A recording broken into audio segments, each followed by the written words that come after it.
Criados para serem garotos propaganda de uma gigante dos consoles dos anos 80, eles agiam como um grupo de heróis certinhos, que acabou evoluindo para uma equipe de personagens radicais e embalados no sucesso de Star Wars, mas que não se contentaram em ser somente uma cópia barata do Luke Skywalker e companhia. Eu sou Taylor Fábio, e se você quer saber mais sobre o Esquadrão Atari, se prepare para voltar ao início de tudo, pois estamos entrando no mundo de Legends.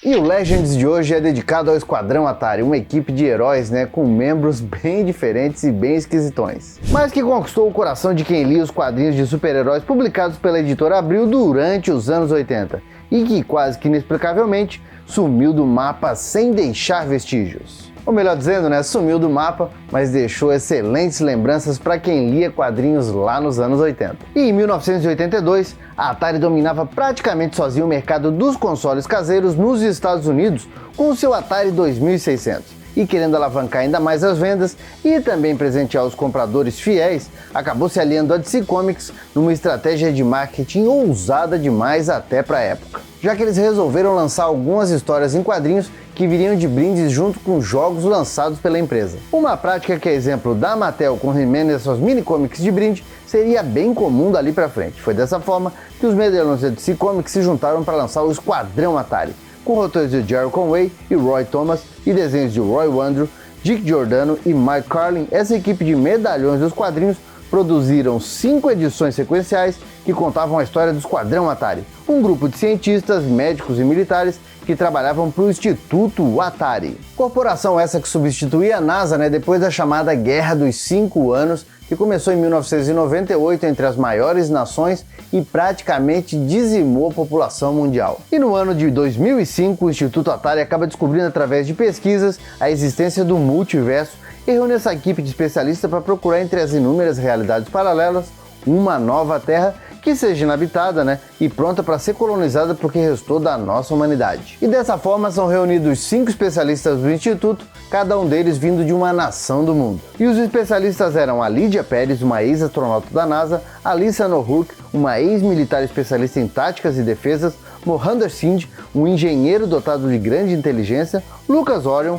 um médico e ex-militar integrante da ONU nos tempos da Grande Guerra, e o líder Martin Champion, um militar com grande experiência em viagens espaciais e selecionado para ser o comandante da Scanner One, uma nave desenvolvida pela Atari por ser capaz de viajar e navegar através do multiverso. E isso aconteceu durante 5 edições que foram distribuídas junto com alguns games específicos da Atari. No caso, os games Defender, Berserker, Star Riders, Phoenix e Galaxian, obviamente, todos games de navinha. E o Esquadrão Atari percorreu o multiverso, encontrando no caminho a mascote Ruka e também enfrentando diversos monstros e forças malignas durante as aventuras, inclusive o Destruidor Negro, uma entidade maligna responsável por corromper o multiverso com escuridão. Ao final das 5 edições, Martin Champion e Lydia Pérez acabam ficando juntos e os heróis finalmente encontram um planeta que passam a chamar de Nova Terra, e lá iniciam a colonização enquanto a nave Scanner One, pilotada pelo computador Atari 8000, parte rumo à antiga Terra para resgatar os sobreviventes da guerra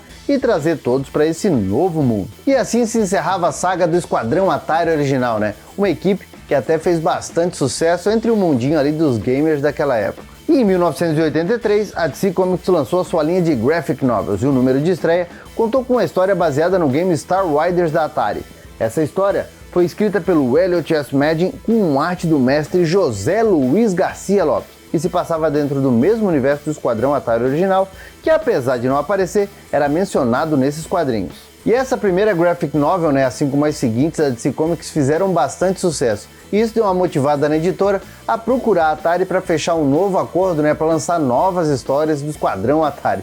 A Atari, que vinha bem mal das pernas já ali em 1983, topou na hora essa parada para ver se dava uma recuperada nas vendas. Com isso, em janeiro de 1984, chegava às bancas norte-americanas o primeiro número da segunda geração do Esquadrão Atari. Criado pelo Jerry Conway e pelo José Luiz Garcia Lopes, essa segunda saga teve início uns 20 anos depois do final da série original e mostrava a humanidade já vivendo de boas na Nova Terra. O Martin Champion, o herói do esquadrão original, era mostrado agora como um homem amargurado com a perda da esposa dele, a Lydia Pérez, que morreu durante o parto do filho dos dois. Enquanto o jovem Christopher Champion, também conhecido como Tormenta, vive treinando no instituto, lá no Instituto Atari, já que ele acabou nascendo com poderes de saltar pelo multiverso. E também por isso ele acaba sofrendo bastante, com essa recusa do pai dele em aceitar ele como filho, porque o Martin Champion culpa ele, porque ele diz que foram esse monte de viagem pelo multiverso, que deu para ele esses poderes, os mesmos poderes que mataram a Lydia Pérez. E enquanto o Martin Champion vive como uma sombra do herói que um dia foi, obcecado pelo retorno do Destruidor Negro, que segundo ele está voltando para destruir o multiverso, a gente é apresentado para os personagens que vão compor o segundo Esquadrão Atari. Heróis como a Dart, uma guerreira com poderes de premonição e que logo a gente descobre ser filha do Mohan Singh com Ali Sand, membros originais do Esquadrão e que agora vivem aposentados na Nova Terra. E junto com a Dart a gente conhece o mercenário fanfarrão Blackjack, praticamente o Han Solo desse universo, e também outros personagens vão se juntando ao bolo, como o ladrão alienígena Paco Rato, que vira o bicho quando é encurralado, e o irmão dele chamado Ridente, um oficial de polícia que está caçando o irmão para colocar na cadeia, mas que logo depois se junta à equipe. A telepata também, e médica Morféia, e o bebê, um alienígena gigante vindo de uma raça que quando fica adulta, literalmente vira pedra. E claro, a gente não pode esquecer do mascote Ruka, que agora anda pra cima e pra baixo junto com Tormenta. E nas primeiras edições essa galera vai se reunindo, e enquanto isso o Martin Champion e o filho dele, o Tormenta, vão meio que fazendo as pazes e acabam furtando, a nave Scanner One. Pra quê? Para ir atrás do Destruidor Negro, que eles sabem tá vindo para destruir o multiverso. E como ninguém acredita no Martin Champion, outros membros do Instituto Atari, como o bigodudo Coronel Hunter, ainda saem no pé da equipe para tentar trazer eles de volta para responder à justiça da Nova Terra. Enquanto o pau tora pelo universo, pelo multiverso, com a equipe enfrentando a tudo e a todos, o esquadrão ainda recebe os reforços de outros alienígenas, como o Taz, chamado de baixinho, e que na verdade é assexuado, e logo enche a nave de filhotes prontos para arrumar muita confusão. E também o peso pesado Kirk, o ex-braço direito do Destruidor Negro, que no meio de tantas idas e vindas, acaba se aliando aos heróis. E por falar no Destruidor Negro, olha, tá aqui um vilão que é mal de verdade, mal no talo.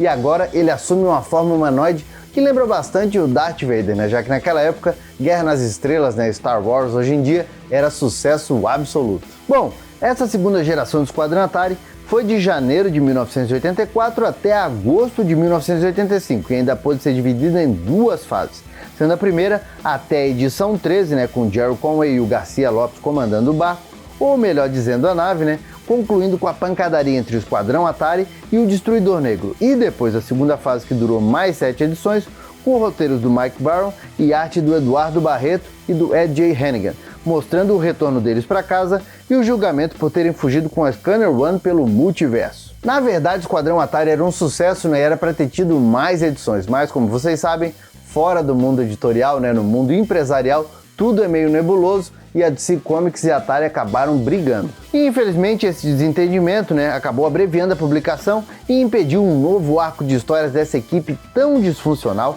mas também tão incrível, que muitas alegrias deram para quem se acostumou a ler gibi lá nos anos 80. Aliás, aqui no Brasil a gente não teve a sorte de ler a primeira fase do Esquadrão Atari. Até hoje ela permanece inédita em português. Para compensar isso, a editora Abril acabou publicando todas as 20 edições da equipe, que fez parte do mix dos gibis Super Amigos e Heróis em Ação, e que também abraçavam outras grandes sagas de personagens da DC Comics aqui no Brasil.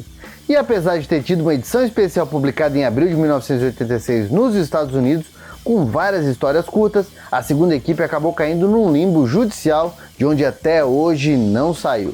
E deve estar até hoje, viajando e lutando pelo multiverso com aventuras que parecem que infelizmente nunca mais a gente vai ver, já que nem mesmo republicações aconteceram nesses mais de 35 anos passados da publicação do material original. Já a equipe original apareceu em 2019 em algumas bancas norte-americanas num compilado das 5 edições originais que foi lançado pela Dynamite Comics, E dizem que já tá mais raro que diamante de 1 quilo. Bom, só resta pra gente relembrar esse esquadrão incrível que tinha tudo para ser só uma peça de marketing de games, o que a gente sabe que quase nunca é bom, mas se tornou especial para quem conheceu e também torcer, para que um dia achem uma solução para republicar esse material tão rico e tão interessante. Bom, meus amigos, por enquanto era isso. Eu espero que vocês tenham gostado de mais um Legends. E se gostou, né, não esquece de deixar aquele like felpudo, de compartilhar esse vídeo aqui. E se está chegando agora aqui no canal, se inscreve e já badala o sininho. Aproveita para conhecer as nossas redes sociais e também, né, o nosso site especializado em coleções de brinquedos dos anos 80. E se você gosta de podcast, toda segunda-feira eu tô junto com a galera do MachineCast no podcast mais maluco, mas também mais nostálgico da podosfera. Tô esperando vocês por lá, nos melhores agregadores. Então, a gente se vê na semana que vem. Valeu! E esses são os membros Felpudo Gold do canal. Muito obrigado por acreditarem e ajudarem a preservar a memória do passado. E aproveitando, vem ser um Felpudo Gold você também. Aperta aqui no botão Seja Membro para mais informações de como ajudar o canal.